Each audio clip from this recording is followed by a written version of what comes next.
Hello, hi everyone, good evening. This is Harleen Bagga coming to you live for one of my sessions, Soul Therapy Live, where we do free counseling every Thursday, 7 p.m., where I am answering your questions in your context and stuff that matters to you.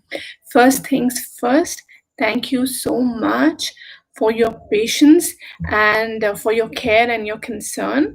Like most of you realize and know, I was unwell for about a month and a half, and I have not been doing these sessions for about 2 months right now. I have what is called as lupus, which is an autoimmune disorder.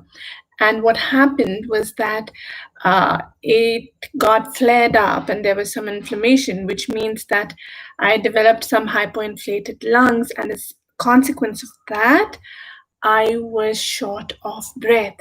And because I was short of breath, I obviously couldn't talk. And if I could not talk, there is no way that I was able to answer your questions or even do any live, which explains a dip in my videos and in my live sessions and everything. Now, I wanted to take this opportunity, actually, dear community friends, especially as my footprint is expanding.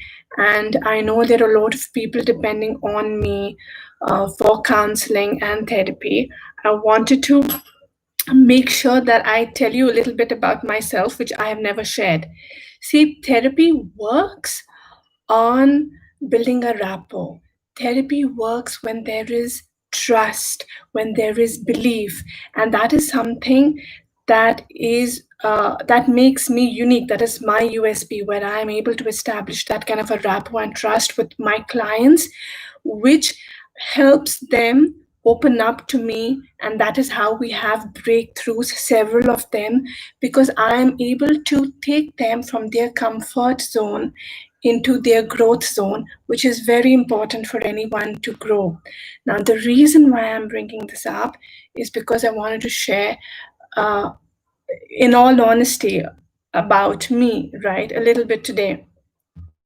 Why am I choosing to spend my hour and a half to 2 hours on doing a free session for you instead of actually doing a paid session with one of my clients? Think about it. My day begins very early and ends very late because I have international clientele. The fact that I'm just getting back means that I am still not working at 100% right now.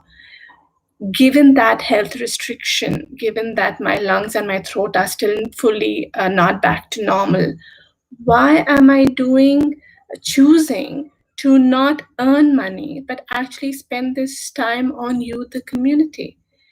It is very important for me as I am expanding and as you are becoming a part of my community, for me to share that with you. I think, see, the reason is that I had dreams also, right? Everyone has dreams. I was a super active person. You have to realize that, friends, right? As a child, there was no sport that I had not played, whether it is basketball, throw ball, cricket, javelin, shot put, high jump, long jump, you name it, and I did it. When my vision of my life of being a parent was of being super active with my children, right? So when I envisioned parenthood as a child, I envisioned life where I would play with my children competitively. But life had other plans for me. When I had both my kids, in a span of 4 years, it took 6 years for the doctors to figure out what was happening with me. The reason why I am telling you this is to share with you the depth of feeling helpless, rejection, of having your vision change. And that feeling, right, of having gone through everything is the reason why I became a counselor, is the reason why I became a therapist, having gone through it all myself. I came to India when we relocated on a wheelchair. My last few months in US was where I was bedridden. Now imagine a person like me who is free-spirited, energetic, happy, all empowering, to actually be confined to a bed and come to India with two young children on a wheelchair, where all I could see in people's eyes was pity, because I was very young when that happened. Why am I telling you this? To, to tell you and explain to you that I understand you. I have been on the other side. I have felt what it means to, get that kind of pity, to not get support, what it means to be depressed, what it means to not be understood. Because as a society, nobody really wants to talk about your emotions and mental attitude and wellness, right? And that's what happened. When I was going through that, the only response that I received from everyone, and I love my family, but it was that, no, you're my strong bacha, right? Don't say that. You are strong. I am fighting for you because I don't want anyone else to tell you that. I don't want someone who's already mentally and emotionally bullied to be bullied more by a society and be fooled into thinking that, hey, if you be strong, if you adopt a positive mindset, that you will be fine. No, you have to first empty your cup. You have to tackle, accept, meet your fears and insecurities head on.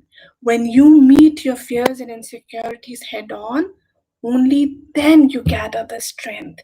You gather the strength to understand and face the world, not just for that moment, but for the rest of your life. And uh, that is what is inspiring me to do this for you, right? My own journey, my own experiences. When I got bedridden, I we were very popular. I was very popular, right? I mean, it's had several friends, so many groups. Everyone walked off. I was left with a handful of friends. Why am I sharing this? Because I want to tell you and talk to you about why I am choosing to fight your battle, to be there for you, rather than now when I'm recovering, right? Go for a paid session and go and just earn the money. It is what sets me apart. The motivation, the security that I have. Why do I record videos and I am so eager to share my content? Why am I doing so many community outreach programs? Because I don't want anyone else to go through what I did, right? To understand, I understand the pain. And having understood the pain, it does not make sense for me to allow or let anyone else to do that, right? And one thing, build your self-worth. People surround you, like, I was just reading a spiritual book, the Guru Granth Sahib Ji recently, and it said, right, people surround you for Maya, right? Maya being your fame, your fortune, the money that you have, and that is something that we have all seen, but we don't accept. So my job as a therapist is to build you up where you don't require validation, where you are able to stand on your 2 feet, strong, confident, and happy. That's most important. Your happiness means a lot. And for whatever reason, I thought it was important for me to share that today so that we are able to understand each other and we are able to understand the motivation as to why uh, I am doing what I am doing and what really sets me apart, right? Because when people come to me, when people choose a therapist, when people choose a counselor, you have to choose someone who understands you, who has been through it, who can actually fight your war, who can go to battle for you. Because that is the difference between someone who is commercial and someone who's really watching out for you. And that is the difference between you becoming better for life or becoming better temporarily and coming back for help again and again and again. That said, let's move on to my first question for today. I am going to keep this session short, but we will try and answer as much as we can. My first question is from Apurva. She says, "Hi, Harleen. This is Apurva.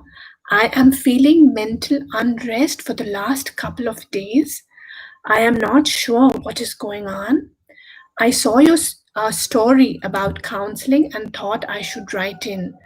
I am otherwise a healthy person, living happily with my husband and my 2 kids." Hi, Apurva. Thank you so much for writing in, and thank you for specifying where you heard about me, because it it's good for me to know, where that I am able to reach out to new people and I am able to empower and help people.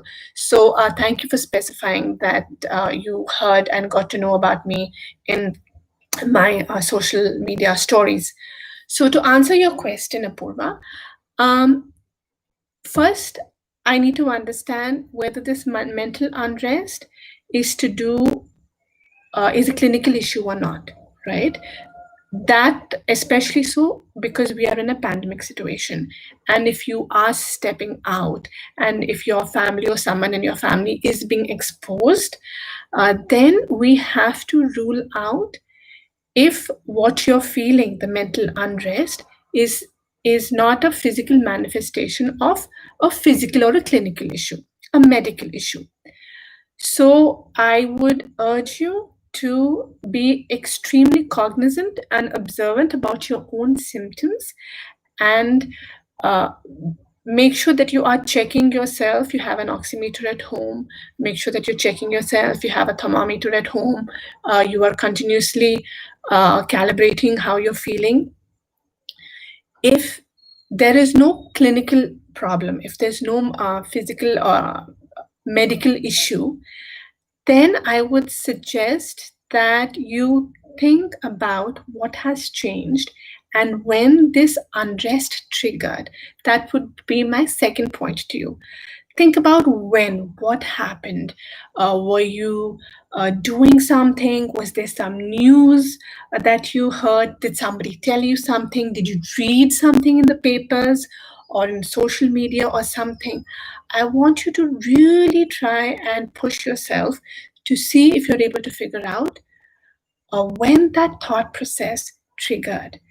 And that will give you a clue to what, if at all, is causing some kind of a fear within you. There is some kind of an insecurity that is building inside of you, which explains why you are feeling this mental unrest. Right now, we have to understand what is triggering that insecurity before we can help you. If you're able to figure it out yourself, then well and good. If not, I would urge you to go meet a psychotherapist, take an appointment, and just do one session with them and see if you're able to, if they're able to help you understand what and how would have triggered, what would have triggered. You could just do some form of hypnotherapy if you want, and where the therapist can help you understand when that thought process changed. I can also give you suggestions. Hypnotherapy is something that I can do also, but But besides that, what suggestion that I would like to give you to help yourself at this point is, I want you to meditate. Okay, I want you to close your eyes, just get into the meditative trance mode, breathing in and out as first normally and calmly as you can. And then with each breath, right, I want your breathing in and out to become a little more longer and a little more definitive as you try and put yourself into a trance mode. Once you are in that trance mode, I want you to think about uh, what it is that is bothering you. And the way we do that is trying and getting cues from our subconscious mind. So, the first picture, once you're in that trance mode, I want you to think about first completely uh, blank the screen. Make sure there is nothing that you see except just a white screen or a black screen. And then, as you're breathing in and out, bring things in your life, different variables, bring pictures of the different variables. For example, first I would want you to think about your family. As you are meditating, this is where a combination of meditation and mindfulness and there's no hypnotherapy, but you are in a way self-hypnotizing yourself comes into play. So bring about a picture of your family. Just think about your family. See the picture that comes up. See what you feel as you're able to view that picture in your mind. Are you feeling happy? Make sure that you are in that picture and you are experiencing that picture through your own eyes. I want you to think about an outing or something that you and your family has done together. Are you feeling mental unrest? Are you feeling heavy when you're thinking about your family? Right? Just it's like a movie that you're playing. Just let the movie play on for a few seconds and see how you're feeling. If you're feeling fine, if there is nothing, if you're happy about it, then I want you to change the reel. Next, I want you to bring up maybe your parents, or and repeat that, right? Then maybe bring up work, then and bring up maybe the lockdown situation, the pandemic, the lack of freedom, the not stepping out. So what I'm trying to do here, or what I'm asking you to do is, I'm trying to ask you to bring up different variables in your subconscious mind and identify which variable is causing you distress, which variable is causing you disturbance. And once you have been able to identify that variable, Apurva, you will be able to help yourself move past this disturbance. And if disturbance is something that is very small and insignificant, it is something that you should be able to do yourself at home. However, if this disturbance stays on, it starts nagging you, I do want you to go seek professional help, because nothing and no one is more precious than you are. Right? So any kind of disturbance that is long, that stays on, definitely, absolutely, in every sense, needs to be pondered and needs to be investigated. My next question is, prior marriage, parents take care of us completely. And this is an anonymous question. Post marriage, is that too much to expect from your spouse? She says. It's a good question, right? So her question again is, prior marriage, parents take care of us completely. Post marriage, is it okay to expect the same? The short answer to your question is, no, it's not too much to expect the same, right? Marriage is about both the husband and wife mutually taking care of each other. It's about both of you being there for each other and watching out for each other. So, is that too much to expect from a marriage? No, it is not. That, by definition, is what a marriage should be. But there is more to your question than what you have written. And that, as a therapist, I'm going to ask you. See, I want you to break this down into 3 buckets. Okay. The first bucket is expectation. The second bucket is ecosystem. And the third bucket could be your vision, your goal that both you and your husband have for your marriage and for yourselves and for your life. Let's talk about the first bucket here, expectations. When you are expecting your husband to take care of you, you are using your parents as a yardstick. That comparison in itself, in my opinion, is not a very healthy comparison, because your expectation needs to be mapped out to your husband's expectation, right?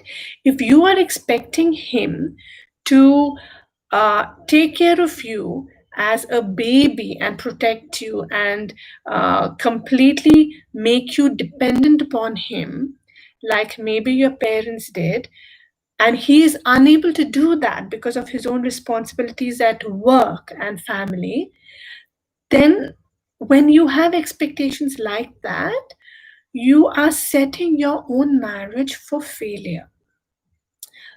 So your expectations have to be aligned with your partner, A, which means that you need to have a discussion.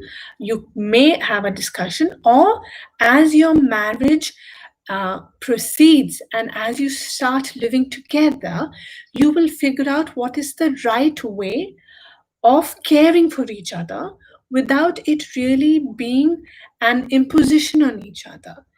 So that is where expectation is concerned. Second is ecosystem, right? If your expectation is that, hey, I want my husband to run around me 24 hours and ask me how I'm doing, what should I, what do I want to eat, what do I want to wear, and all of that. But your ecosystem is such that there are elders in the house. You have to take care of elders. There are pets at home that you need to take care of. There's house responsibilities that you need to take care of. Your ecosystem makes a very, very big difference in a relationship. Keep in mind the ecosystem that you had in your parents' house prior to marriage is very different than the ecosystem post-wedding. So for you to expect yourself to be treated and pampered and loved and protected the way you did in your parents' house does not seem fair, because each ecosystem is different, right? If the expectation is this house, if your husband does not work, if he does not get up in the morning and he doesn't go to work, then how can he provide for you? And if your expectation is for him to call you 4 times in a day instead of maybe being in a meeting or working at his goal and getting his work done, then how can he progress and make do well in his career to be able to look after you? So this is what I mean by expectations and ecosystem. It is very, very important that you understand both of these. And the third thing is vision. See, what is the vision for yourself? What is your expectation for yourself? Do you really want to be that person who is dependent and highly protected and looked after like a child for the rest of your life?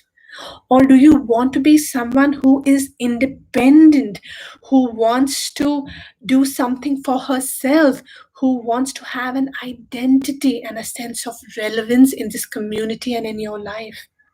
You have to figure out and build that kind of self-awareness in your life. And together as a couple, you need to have couple goals with your partner, that what is it that you want. You have to figure out that, you know what, maybe in another 5 years or 10 years, we need to grow from, let's say, 20% in the society to a mark where we are 50%, we are at the 50% mark, or from a 50% to an 80% mark. 80%, the percentage being whatever is important to you, financially, economically, being a part of the community, being a part of, having a social standing, whatever the case may be. If your vision is to grow, then to protect each other and to be overprotective is not necessarily the right thing to do, right? Because when you're protecting each other, you are somewhere hindering growth. A big part of growth is your appetite for risk, to be able to take risks. And if you want to take risks and you want to grow, it means that somewhere you don't want to be taken care of completely, right? You have to trust your own instinct to be able to grow. This is a very broad answer, but I did want to give you perspective so that you're able to think about it and understand it. And I'm hoping that this helps you figure out your bearings, especially when you're married right now, you're in a new relationship.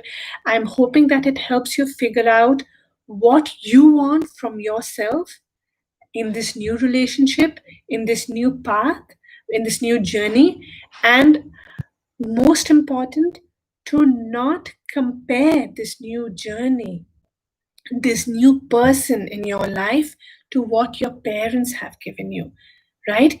Each person is different. Each person reciprocates, responds, expects in a different fashion.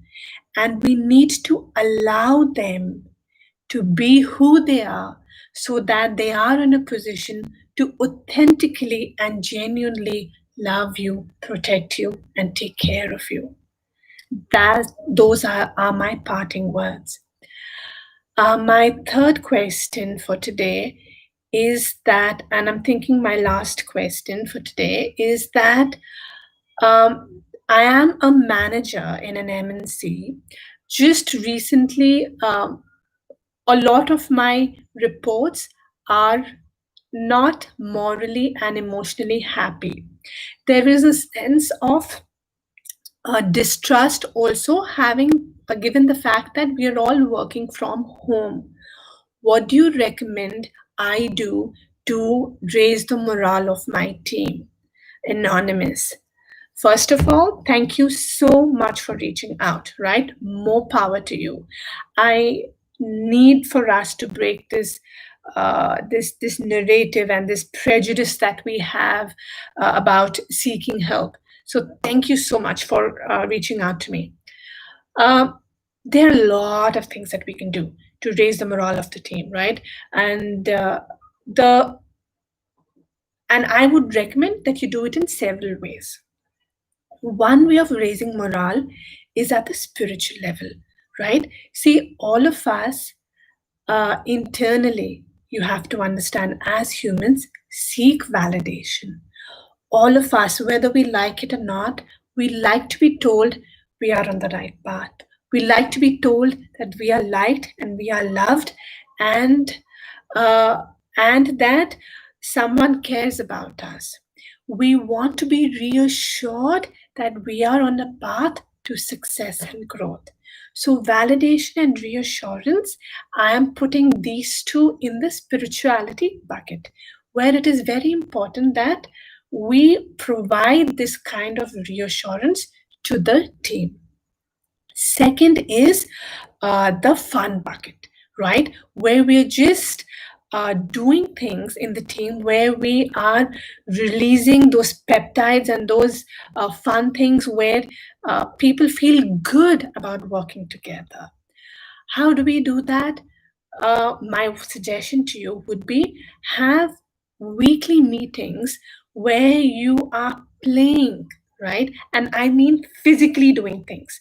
Do dumb charades, do Pictionary, play taboo, get board games.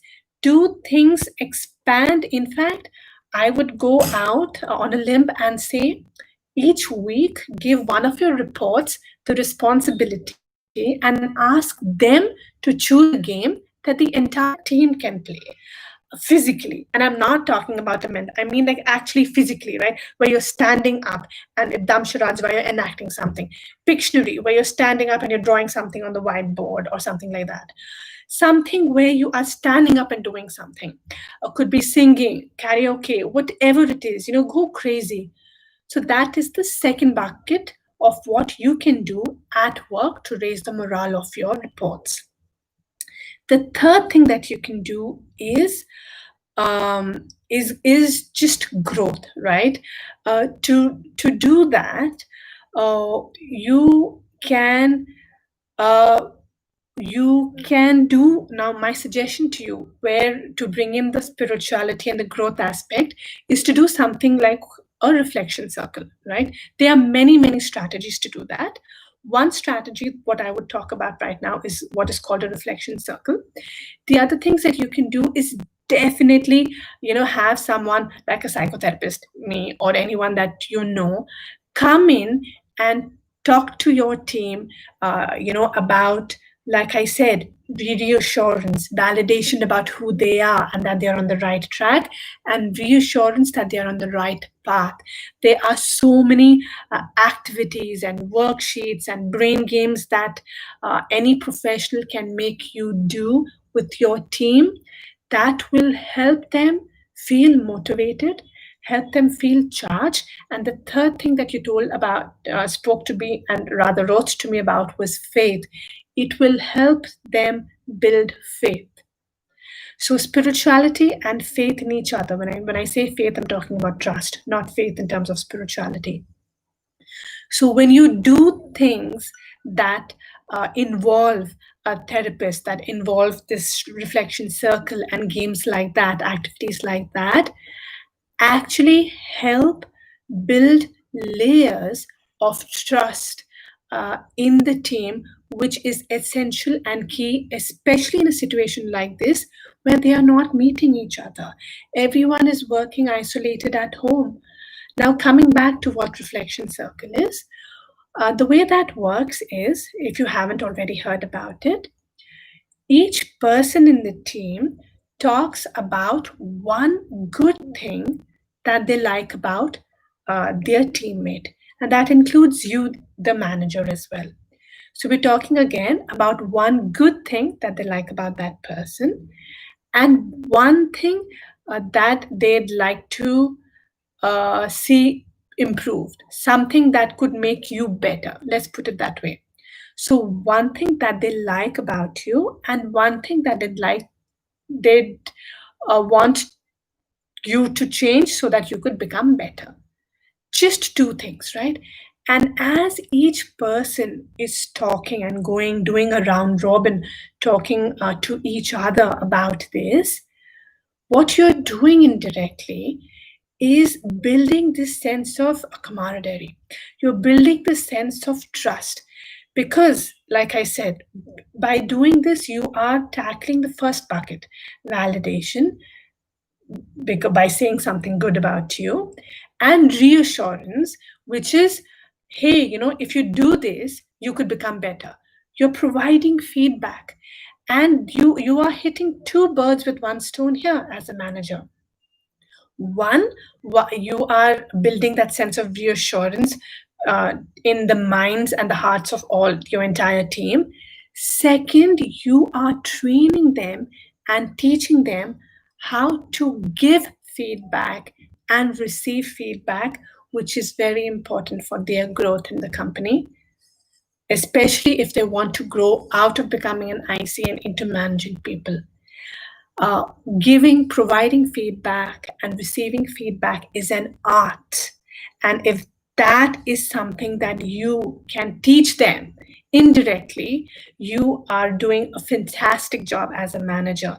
So this reflection circle will help you tackle all of those concerns and also build faith, because you know that the other person cares about you, and which is why that person is taking the time to think and provide feedback about you that is critical and important.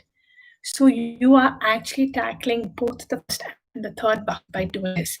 Of course, there are a lot of tricks up my sleeve and up the sleeve of any psychotherapist or psychologist that you can talk to, but that is something that I wanted to tell you.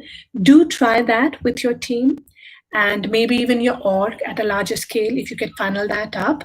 Because in a situation like this, where we are in a pandemic and everyone is locked down, I understand the insecurity and fear that is building up in people's mind. And I am sure that this will help them um, become better and identify with themselves in a better fashion. With this, I have a couple more questions, but I think I have already spoken for 40 minutes, so I should wrap up right now, given that I am just recovering, like I was just telling you.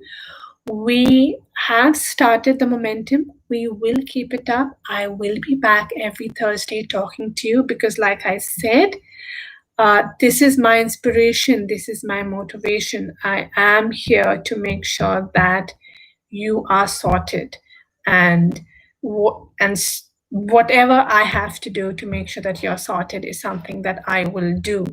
So, sayonara for now. Thank you so much for listening in. Thank you, Healing by Miracles, for your comment.